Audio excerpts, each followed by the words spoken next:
Canal Conspiración y Revolución. La mayor mentira jamás contada. 3 análisis de las fuentes bíblicas. 3 análisis de las fuentes bíblicas. La historia de Jesucristo solo puede encontrarse en los libros falsificados del Nuevo Testamento, un surtido de evangelios y epístolas que exigieron muchos siglos y muchas manos para crearse. Como dijo el Dr. Lardner, incluso tan tarde como la mitad del siglo VI, el canon del Nuevo Testamento no había sido establecido por ninguna autoridad que fuera decisiva y universalmente reconocida. Mead describe la confusa compilación de la infalible palabra de Dios. El Nuevo Testamento no es un libro individual, sino una colección de grupos de libros y volúmenes individuales, que en primer lugar y durante mucho tiempo después circularon de forma separada. Los evangelios se encuentran en cualquier orden. De los evangelios, la tradición egipcia sitúa en primer lugar el de Juan. De hecho, llevó aproximadamente 1000 años aprobar el Nuevo Testamento, y el canon del Antiguo Testamento sigue siendo diferente hoy en día para las versiones católica y protestante. Esta canonización exigió también muchos concilios para decidir qué libros debían considerarse inspirados y cuáles espurios. Contrariamente a la impresión dada, estos concilios no fueron reuniones pacíficas de los buenos corderos de Cristo, sino agrias contiendas entre bandas de malhechores y sus arrogantes y locos obispos.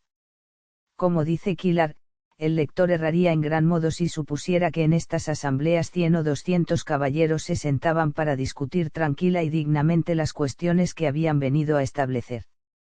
Por el contrario, muchos de los obispos eran rufianes ignorantes, y venían acompañados por muchedumbres de seguidores viciosos que a la menor excusa se lanzaban a mutilar y asesinar a sus oponentes. En el concilio de Éfeso en el año 431, la chusma procedente de la escoria de la sociedad, y que representaba a las facciones en guerra de Antioquía y Alejandría, provocó revueltas y se mataron unos a otros.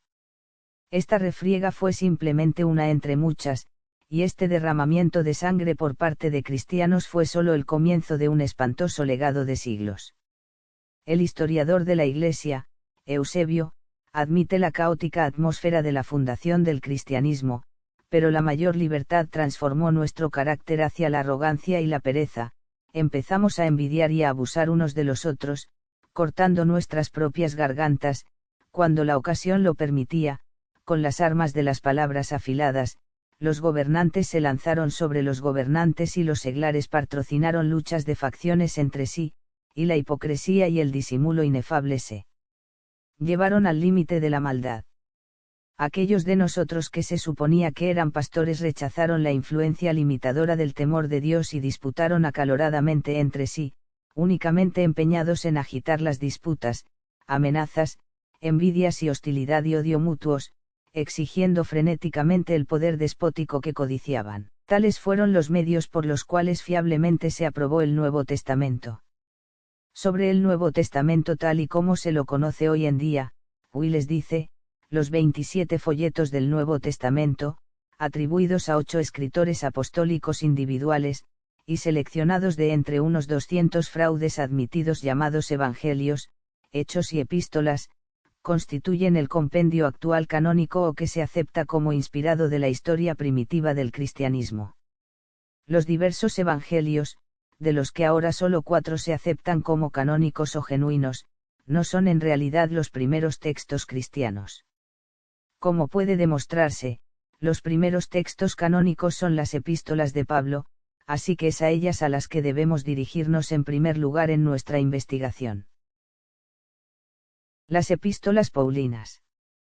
Las diversas epístolas paulinas contenidas en el Nuevo Testamento forman una parte importante de la cristiandad, pero estos primeros textos cristianos nunca tratan un marco histórico de Jesús, aunque Pablo supuestamente vivió durante y después del advenimiento de Jesús, y seguramente habría sabido de la vida milagrosa de su maestro.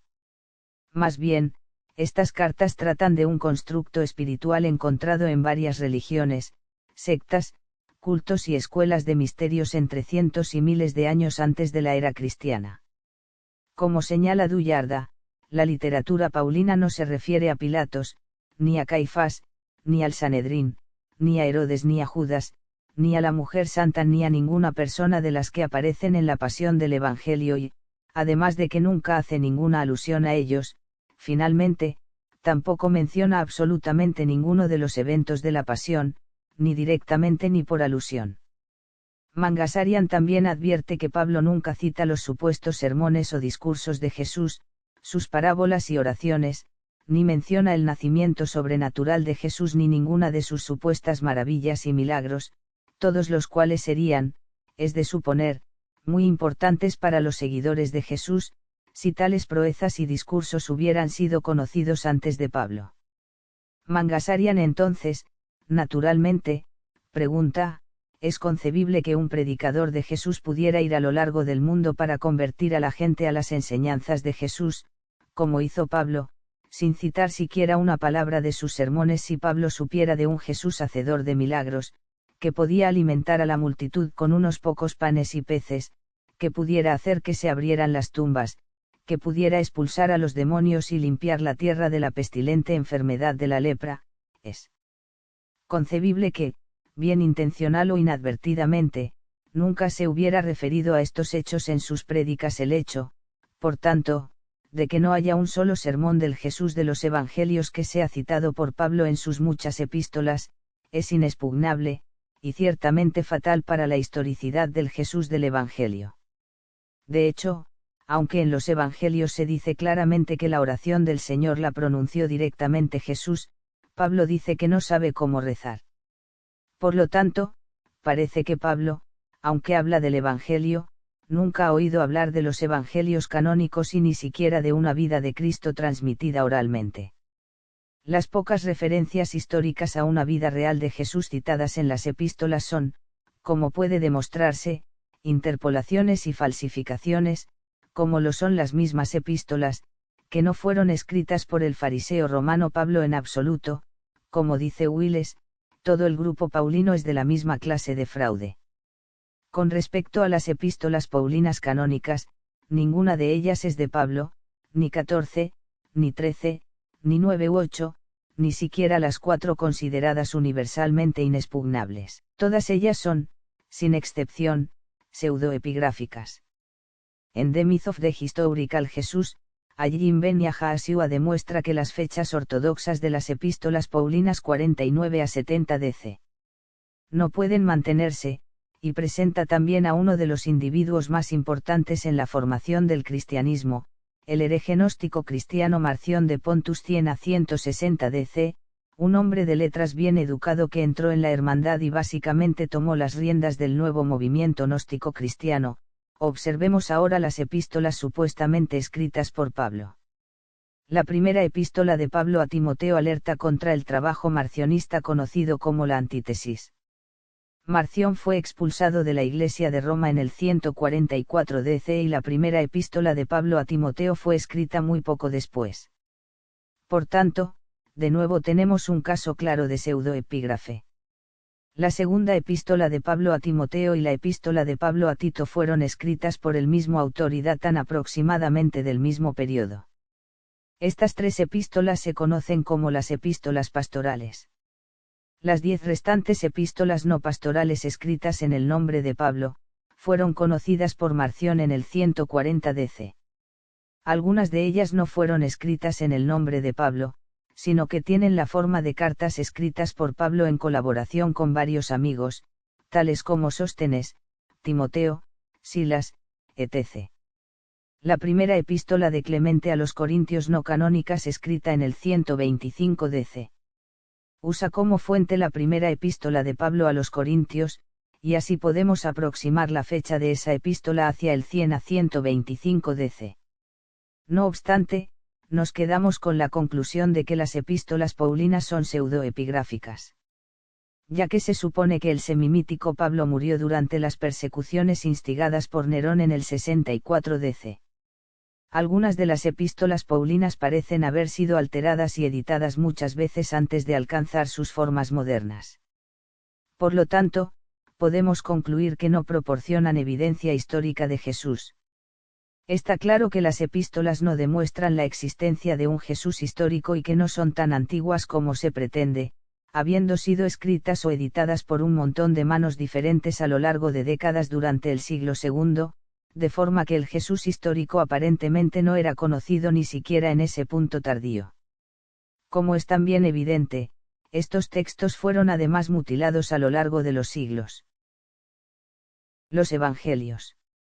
Aunque los verdaderos creyentes los consideran los trabajos inspirados de los apóstoles, los evangelios canónicos fueron falsificados a finales del siglo II, probablemente los 4 entre el 170 y el 180, una fecha que justo corresponde con el establecimiento de la ortodoxia y la supremacía de la Iglesia romana. A pesar de las declaraciones de su autoría por los apóstoles, los evangelios no eran meras traducciones de manuscritos escritos en hebreo o arameo por los apóstoles judíos, porque fueron escritos originalmente en griego. Como cuenta Waite, es notable que en todas partes en las que se menciona a Pedro en los evangelios, se da siempre el nombre griego Petrous. Esto indicaría que todos los evangelios canónicos, incluido el de Mateo, son productos originales griegos, y sobre su pretendida atribución apostólica, dice un pescador galileo no podría haber escrito lo que Cumel llama griego tan cultivado, con muchos artificios retóricos y con todas las citas y alusiones del Antiguo Testamento derivadas de la versión griega de estas escrituras, no del original hebreo. Además, como admite el escritor de Lucas cuando dice que había muchas versiones de la narración, había numerosos evangelios circulando antes de la composición de su evangelio. De entre estos numerosos evangelios, los evangelios canónicos fueron elegidos por el padre de la Iglesia y obispo de Lyon, Ireneo c. 120 c. 200 DC, que dijo que el número 4 estaba basado en las 4 esquinas del mundo. En realidad, este comentario es masónico, y estos textos representan los 4 libros de magia del ritual egipcio, hechos que proporcionan indicios de hacia dónde apunta nuestra investigación. Según algunos de los primeros cristianos, el Evangelio de Mateo es el más antiguo, y esta es la razón por la que aparece el primero en el canon. Sin embargo, los Evangelios han sido ordenados en casi todas las posiciones, y los estudiosos de los siglos pasados han considerado a Marcos el primero, usado por los escritores compiladores de Mateo y Lucas. En contra de esta tendencia, Waite demostró que Lucas fue el primero, seguido por Marcos, Juan y Mateo. De hecho, estos evangelios no fueron escritos unos a partir de otros, sino a partir de una fuente común, incluyendo la narración o diégesis, pues está en el griego original.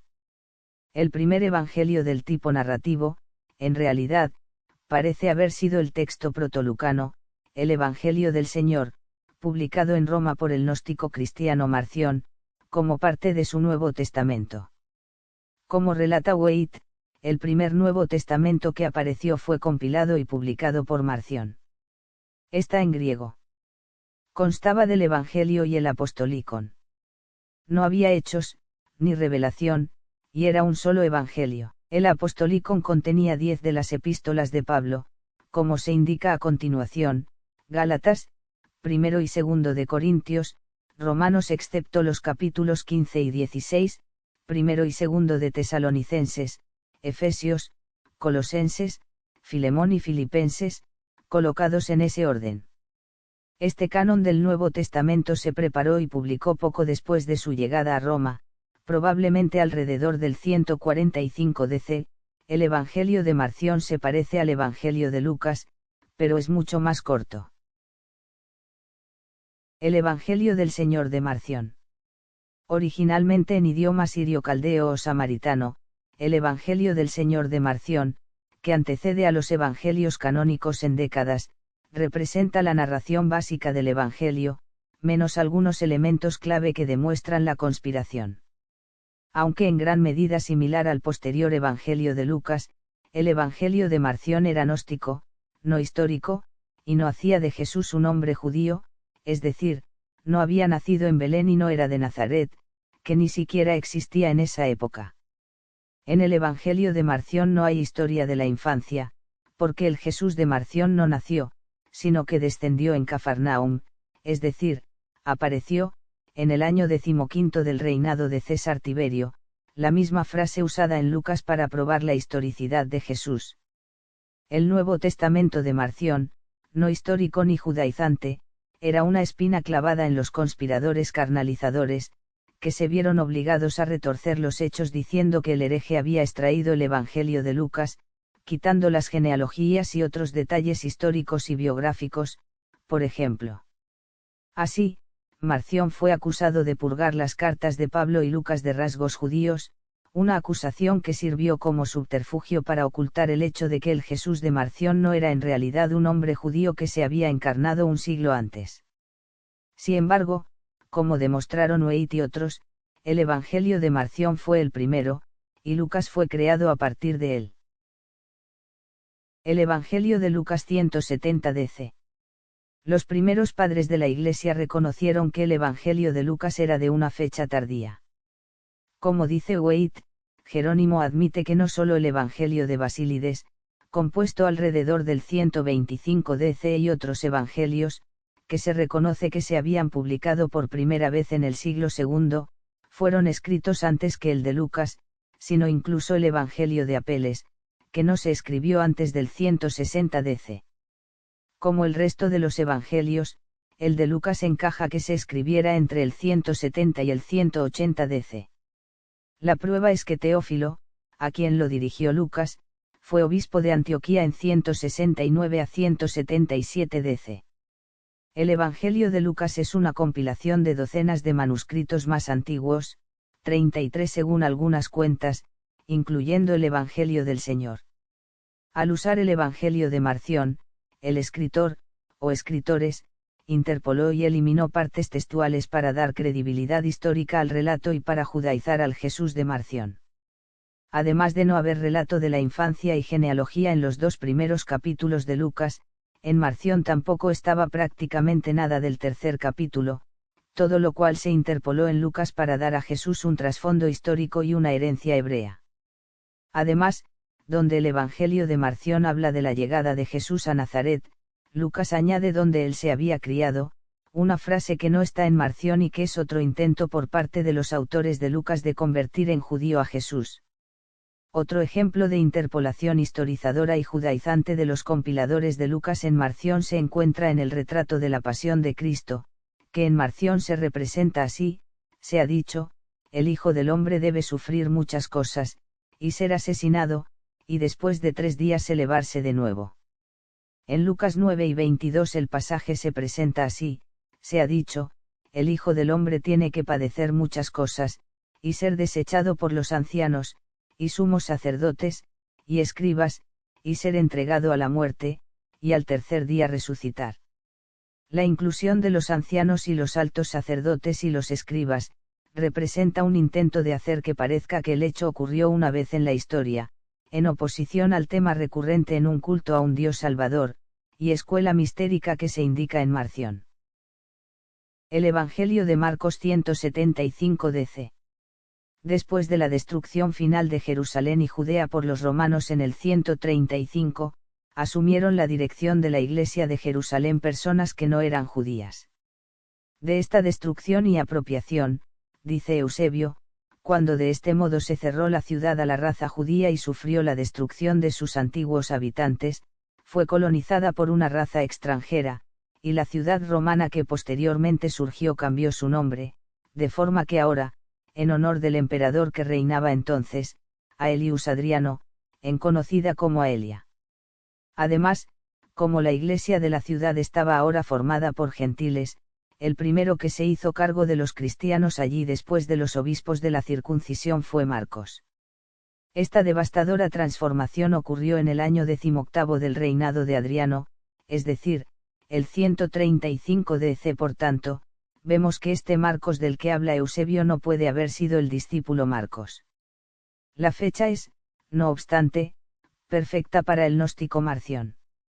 Eusebio proporciona confirmación de esta asociación de Marcos con Marción, cuando inmediatamente después sigue su comentario sobre Marcos con una discusión sobre dirigentes en este momento del falsamente llamado conocimiento, es decir, los gnósticos y la gnosis. En efecto, la leyenda mantiene que Marcos escribió su evangelio en Roma y lo llevó a Alejandría, donde fundó iglesias, mientras que Marción supuestamente publicó su Evangelio en Roma y sin duda fue a Alejandría en algún momento. Como Marción, Marcos no tiene genealogía, a diferencia de Marción, comienza la historia con Juan el Bautista, el héroe de los nazarenos mandeístas, añadido para incorporar a esa facción. El Evangelio de Marcos está reconocidamente alterado, como se advierte en el Nuevo Testamento, con varios versos 16, 9 a 20 relativos a la aparición tras la resurrección y la ascensión añadidos al final. Aquí tenemos una prueba absoluta de cambios introducidos en los Evangelios para adaptarse a las circunstancias, en vez de registrar la historia. Marcos también proporciona un ejemplo de cómo se usó la interpolación para situar la historia en un lugar concreto. Por ejemplo, en Marcos 1 y 16 se lee, y pasando por la ribera del mar de Galilea, vio a Simón y a Andrés. Casi todos los comentaristas están de acuerdo en que las palabras del mar de Galilea fueron añadidas por Marcos. Están colocadas de forma muy poco gramatical para la sintaxis griega. Marcos, entonces, ha interpolado una referencia a un lugar en un texto en el que no existía. Sobre la autoría de Marcos, Ben Yahashua dice, el estilo del lenguaje usado en Marcos muestra que fue escrito probablemente en Roma, por un romano convertido al cristianismo cuyo primer idioma era el latín y no el griego, el hebreo ni el arameo. Por lo tanto, parecería que el compilador de Marcos usó la versión latina del Evangelio de Marción, mientras que Lucas y Mateo usaron la versión griega, teniendo en cuenta las variaciones entre ellos. En efecto, el autor de Marcos claramente no era un judío palestino, pues como Wells señala, Marcos revela en 7 y 31 su ignorancia de la geografía palestina, cuando dice y volviendo a salir de los términos de Tiro, vino por Sidón a la mar de Galilea, por mitad de los términos de Decápolis. El Evangelio de Juan 178 DC. El Evangelio de Juan es considerado por la mayoría de las autoridades como el último de los cuatro, pero Waite proporciona un argumento apremiante para situarlo en tercer lugar, y revela que su finalidad no solo es refutar a los gnósticos, sino también establecer la primacía de la Iglesia romana. Es tan fuerte la evidencia de una fecha tardía para este Evangelio, que su origen apostólico está siendo abandonado por los más competentes escritores evangélicos. Tanto Ireneo como Jerónimo afirman que Juan escribió contra Cerinto. Cerinto medró alrededor del 145 DC. Hay evidencias de que en la construcción de este Evangelio, como en el de Mateo, el autor tenía a la vista la edificación de la jerarquía romana, cuyas bases se estaban poniendo entonces alrededor del 177 al 189 DC. Hay una razón para creer que ambos, Juan y Mateo, fueron escritos con el interés de la supremacía de la Iglesia de Roma. El tono de este Evangelio es antijudío, lo que revela que fue escrito o compilado por un no judío, posiblemente un gentil o un israelita exiliado de una tribu diferente, tal como un samaritano, que no solo hablaba de los judíos como algo separado y aparte de él, sino que tampoco estaba familiarizado con la geografía de Palestina. Como afirma también Waite, hay también muchos errores en las referencias a la geografía del país. El autor habla de Anaán, cerca de Salim, en Judea, también de Betania, más allá del Jordán, y de una ciudad de Samaria llamada Sichar. Si hubieran existido tales lugares, eran extrañamente desconocidos para otros escritores. El erudito Dr. Brett Schneider señala que hay tales errores y equivocaciones en geografía, cronología, historia y estadísticas de Judea, que ninguna persona que hubiera residido alguna vez en el país, o que fuera judío de nacimiento, podría haberlos cometido. Además, como señala Killar, el Evangelio de Juan dice que Bethsaida estaba en Galilea. No hay tal ciudad en esa región, y nunca la hubo. Bethsaida estaba en la orilla este del mar de Tiberíades, mientras que Galilea estaba en la orilla oeste. San Juan nació en Bethsaida, y lo más probable es que supiera la localización geográfica de su propio lugar de nacimiento. Además, el escritor de Juan relata varios eventos en los que no se ha descrito que estuviera presente el apóstol Juan, y no registra otros en los que se dice que estuvo presente. Además, Juan es el único evangelio que contiene la historia de la resurrección de Lázaro de la tumba, que es un mito egipcio. Que el Evangelio de Juan sirvió como una refutación de los gnósticos, o un intento de usurpar su autoridad y de hacerlos fracasar, es obvio en su estilo gnóstico. De hecho, se ha sugerido que el autor de Juan usó el propio Evangelio de Cerinto para refutar al hereje. Como cuenta Waite, la historia, así como los escritos de Cerinto, están extrañamente mezclados con los de Juan el presbítero, e incluso con los de Juan el apóstol. Una secta llamada los Alogi le atribuyeron a Cerinto, según dice Epifanio, el Evangelio, así como los otros escritos de Juan. El Evangelio de Mateo 180 DC. Aunque escritores cristianos posteriores afirmaron que era una traducción de un manuscrito escrito en hebreo por el apóstol Mateo, el Evangelio de Mateo no existía antes de finales del siglo II, y fue escrito originalmente en griego. Como dice Waite, el Evangelio griego de Mateo fue una producción posterior, y o bien apareció originalmente en idioma griego, o bien era una traducción del Evangelio de los hebreos, con muchos cambios y añadidos. Hay razones para creer que ha sido una compilación original, basada en los oráculos de Cristo, pero formada, globalmente o en parte, por otra serie de manuscritos.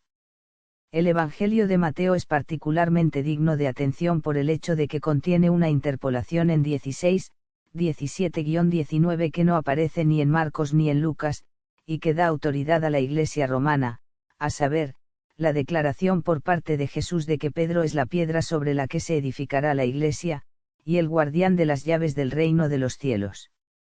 La aparición de este evangelio que determina el dominio romano corresponde al violento cisma de 180 a 190 entre las ramas de la Iglesia sobre la celebración de la Pascua de Resurrección. Está claro que los evangelios canónicos son de una fecha tardía, falsificados mucho después de la fecha pretendida de sus supuestos autores. Así es y, como dice Doun, en estos 4 evangelios espurios es donde tenemos la única historia de Jesús de Nazaret.